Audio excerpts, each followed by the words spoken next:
Kuli dakwa, tindakan Zahid sangat aneh. Bekas SU Anwar umum mahu cabar Mahathir. Kuli cadang, kerakyatan Melayu untuk semua kaum.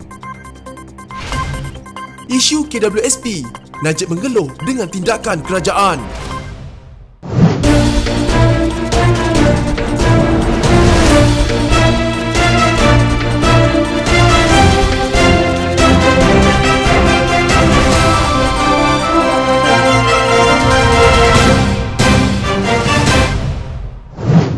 Pengerusi Jemaah Penasihat UMNO Tengku Razaleigh Hamzah berkata dia agak malu dengan keputusan Presiden UMNO Ahmad Zaid Habidi untuk menyertai Majlis Presiden Perikatan Nasional. Katanya UMNO bukanlah ahli Perikatan Nasional ketika ditanya mengenai langkah seterusnya yang harus diorak UMNO selepas kerajaan menang undian belanjawan 2021 di Dewan Rakyat. Razaleigh berkata tindakan Zahid sangat aneh. Saya tak tahu langkah UMNO seterusnya. Saya rasa awak perlu tanya Ahmad Zahid sebagai Presiden untuk memberikan jawapan yang lebih jelas tentang soalan ini. Sebab dia pun dah bersetuju untuk menjadi ahli Majlis Presiden Perikatan Nasional. Saya agak malu atau memandang keputusan itu sebagai sangat aneh untuk dia menerima menjadi ahli di dalam Majlis Presiden itu. Sebab UMNO bukan ahli Perikatan Nasional. Dari mana datangnya UMNO? UMNO tak ada langsung dalam hal ini, katanya dalam bual bicara minda Profesor Negara mengenai masa depan Malaysia di Kajang. Perikatan Nasional merupakan satu kerjasama politik yang dibentuk selepas langkah syaratan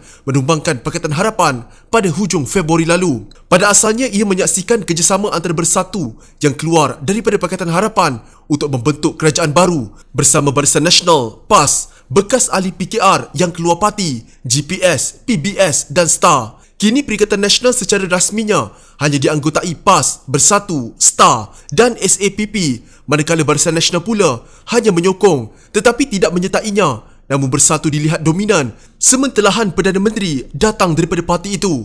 Minggu lalu, Perikatan Nasional bersama parti lain dalam kerajaan sepakat menubuhkan Majlis Presiden yang dianggotai ketua parti termasuk Ahmad Zahid selain penubuhan sekretariat yang dianggotai oleh semua Setiausaha Agung Parti dalam Kerajaan Perikatan Nasional. Pada forum hari ini juga, moderator bertanya MP Goh Musang, apakah gabungan yang lebih sesuai untuk UMNO antara Muafakat Nasional atau Perikatan Nasional? Atau apakah UMNO perlu menerokai gabungan baru? Jawab Tengku Razaleigh, dia sendiri pun keliru dengan keadaan yang berlaku kini. Bagaimanapun katanya, hakikat Bersatu ialah parti yang mencuri banyak ahli UMNO, bukanlah sesuatu yang boleh dimaafkan. Tak boleh nak samakan Barisan Nasional dengan Bersatu. Bersatu wujud kerana curi orang dari UMNO. Itu tak boleh kita ampun. Dari segi moral pun dah tak betul Bersatu ini. Kekuatan dia lahir daripada pencurian. Banyak orang duduk jadi menteri itu adalah orang yang dicuri daripada UMNO. Nak suruh UMNO pergi melutut dengan mereka? Tak boleh. Mana maruah kita? Katanya. Jelasnya lagi, PAS juga telah memberi kata putus untuk tidak sesekali akan bersama parti serpihannya, Amanah. Menurut Tengku Razaleigh,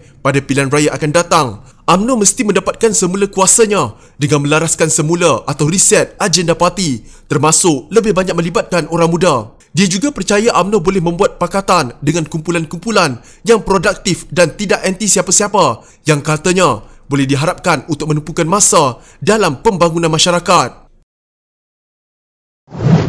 Bekas Senator Muhammad Izzah Muhammad Noor mengumumkan akan bertanding melawan Dr. Mahathir Mohamad dalam pilihan raya umum akan datang.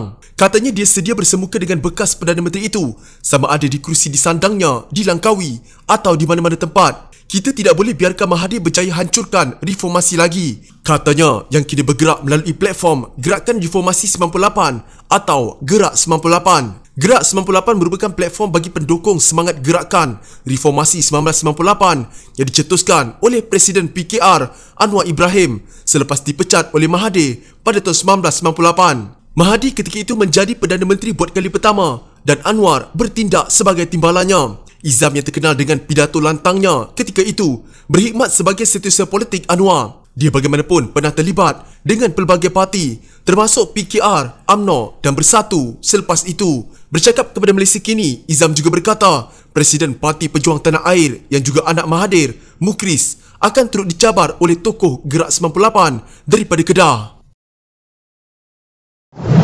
Pengerusi Lembaga Penasihat UMNO Tengku Razaleigh Hamzah mencadangkan agar idea yang pernah diperjuangkan tokoh politik yang juga bekas Presiden PAS Dr. Burhanuddin Al-Helmi berhubung idea negara bangsa atau nation Melayu dapat dihidupkan semula. Jelasnya gagasan itu kini bermaksud semua rakyat tanpa mengira kaum dan keturunan adalah satu negara, bangsa Malaysia. Dr. Burhanuddin pada ketika itu telah mengusulkan supaya kita semua rakyat di Malaya ini, tak kira apa keturunan, akan dinamakan Melayu. Kerana kita daripada gagasan Nusantara ini yang sudah jadi tanah Melayu, wajar difikirkan semula bahawasanya kita ini adalah orang Melayu, katanya. Razali juga memberikan contoh negara bangsa atau nation Indonesia yang hanya menggunakan satu nama kerakyatan sebagai identiti kebangsaan yang tidak mengira kaum atau keturunan. Kita pun boleh lakukan sebegitu supaya takkan ada lagi pertikaian antara kaum. Saya rasa tak ada apa yang hendak direbutkan, sama-sama boleh dikongsi, katanya dalam bual bicara minda Profesor Negara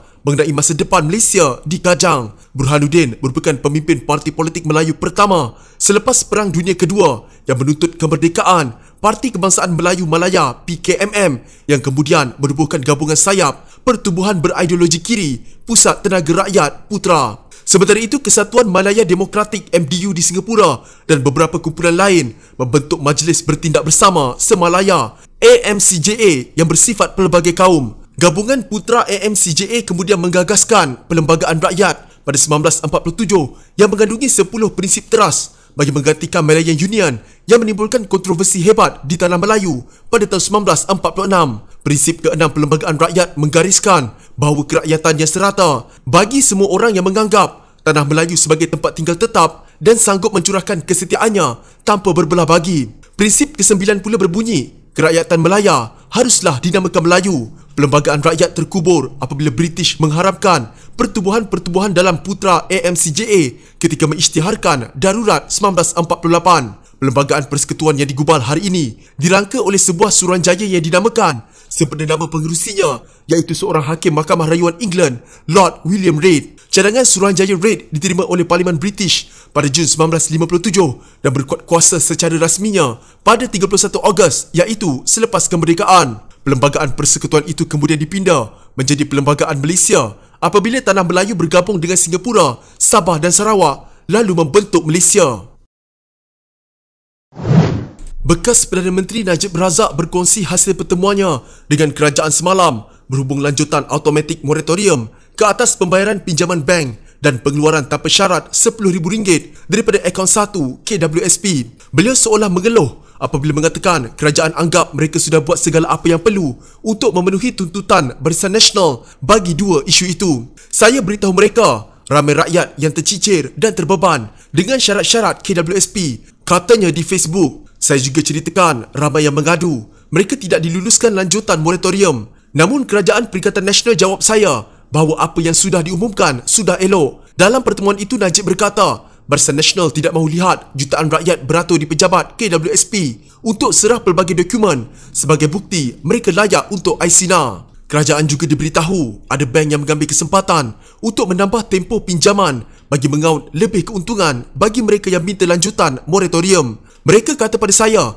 mereka telah serahkan kepada Menteri Keuangan, CEO KWSP dan bank-bank untuk laksana apa yang diperlukan atau menambah baik jika ada keperluan. Sebelum ini, dengan lulusnya Belanjawan 2021 di Dewan Rakyat, Najib berkata, penyokong Barisan Nasional kecewa. Dua tuntutan utama untuk menyokong belanjawan itu masih belum sempurna, tetapi Perikatan Nasional memaklumkan mereka akan berusaha memperbaikinya. Jika hasrat kami masih tidak tercapai dan kami masih rasa tertipu selepas satu tempoh masa yang munasabah, maka Barisan Nasional masih berpeluang untuk membuat sesuatu kelak. Jika anda mempunyai gejala seperti demam, batuk dan sesak nafas, jangan berlengah untuk terus ke klinik atau hospital bagi menjalani ujian saringan. Bersama kita tangani wabak COVID-19.